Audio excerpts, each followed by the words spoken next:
Eu sou David Guedes e esse é o Economia Sem Treta, o programa que eu faço em parceria com a Binance, a gigante das criptomoedas. E no episódio de hoje eu vou falar sobre nada mais nada menos do que os dois principais modelos econômicos sobre os quais a maioria das pessoas faz confusão na hora de dar opinião. Então segue até o final do vídeo para entender do que eu estou falando. Antes de tudo é importante pontuar que existiram vários sistemas econômicos ao longo da história, como por exemplo o sistema escravista, o sistema primitivo, o asiático e o feudal. O primitivo consistia basicamente em coleta, caça e pesca. No asiático as terras eram do Estado e para trabalhar nelas era preciso pagar impostos. O escravista era baseado na dominação de povos para realizar trabalhos, enquanto no feudal, quem não tinha posse de terras pagava para usar elas. Os sistemas econômicos foram e são fundamentais para a organização da sociedade. Basicamente, ao longo dos últimos 2 séculos, 2 desses sistemas prevaleceram. São eles socialismo e capitalismo. Agora, separando os dois modelos, eu vou falar um pouquinho sobre a origem e as características do socialismo e depois do capitalismo. Começando então pelo socialismo. Em relação à origem, modelos socialistas defendem que as primeiras práticas surgiram lá no século 3 a.C., mais precisamente no Império Maurya, na Índia. Já outros dizem que Platão e Aristóteles foram os primeiros a carregar elementos do socialismo nas suas políticas. Já como doutrina política e econômica, o socialismo surgiu de fato entre o final do século XVIII e a primeira metade do século XIX, durante a primeira Revolução Industrial.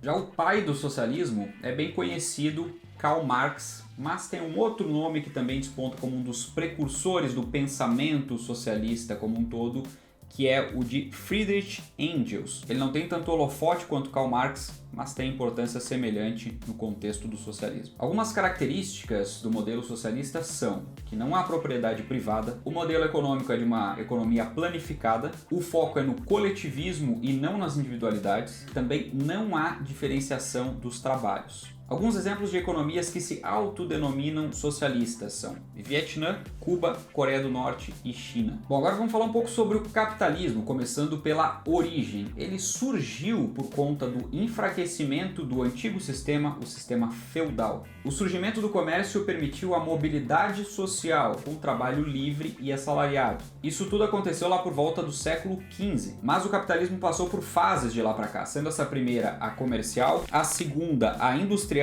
entre os séculos 18 e 19 e por fim o capitalismo financeiro do século 20 para cá. O pai do modelo político e econômico de fato é Adam Smith, que viveu de 1723 a 1790. Algumas das principais características do modelo capitalista são a propriedade privada, a livre iniciativa, o livre mercado, onde nós temos como o principal termômetro o próprio preço de algo, sendo que se algo na economia é muito caro e guarda uma grande margem de lucro, isso incentiva novos entrantes naquele mercado, mais investimento, mais concorrência, e os preços tendem a baixar. Da mesma forma, se algo fica muito barato, não há muito estímulo para se trabalhar naquele segmento e alguns dos players tendem inclusive a sair, fazendo com que os preços voltem ao normal, sempre regulados pela lei da oferta e da demanda, que é a lei máxima do mercado. Dessa forma, o mercado pode produzir o que quiser ou o que tiver capacidade, comercializar livremente e existe sempre essa tendência de equilíbrio regulado pelos preços. Alguns exemplos de economias capitalistas são Singapura, Suíça, Nova Zelândia, Luxemburgo, Holanda e Estados Unidos.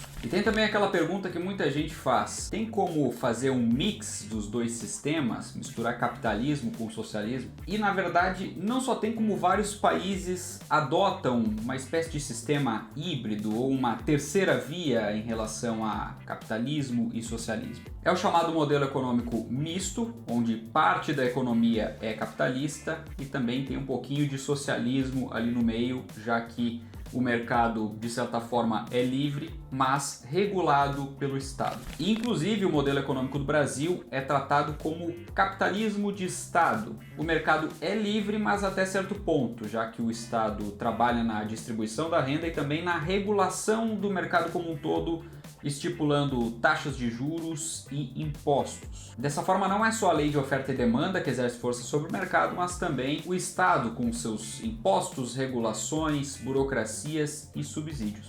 E para concluir, é importante analisar ambos os modelos, porque nenhum deles é perfeito. Você pode sim entender que um faz mais sentido do que o outro, mas ambos têm acertos e ambos têm erros. E para que a sociedade como um todo evolua, é fundamental um olhar mais crítico sobre ambos. Eu hoje espero que você tenha conseguido entender a diferença entre capitalismo e socialismo e que isso tudo te ajude nas próximas discussões na mesa de bar e, claro, te traga mais convicção para defender as suas ideias. Agora já sabe, né? Segue o canal da Binance e ativa o sininho para acompanhar os demais vídeos e entender a economia sem treta. A gente se vê no próximo, um forte abraço e até lá.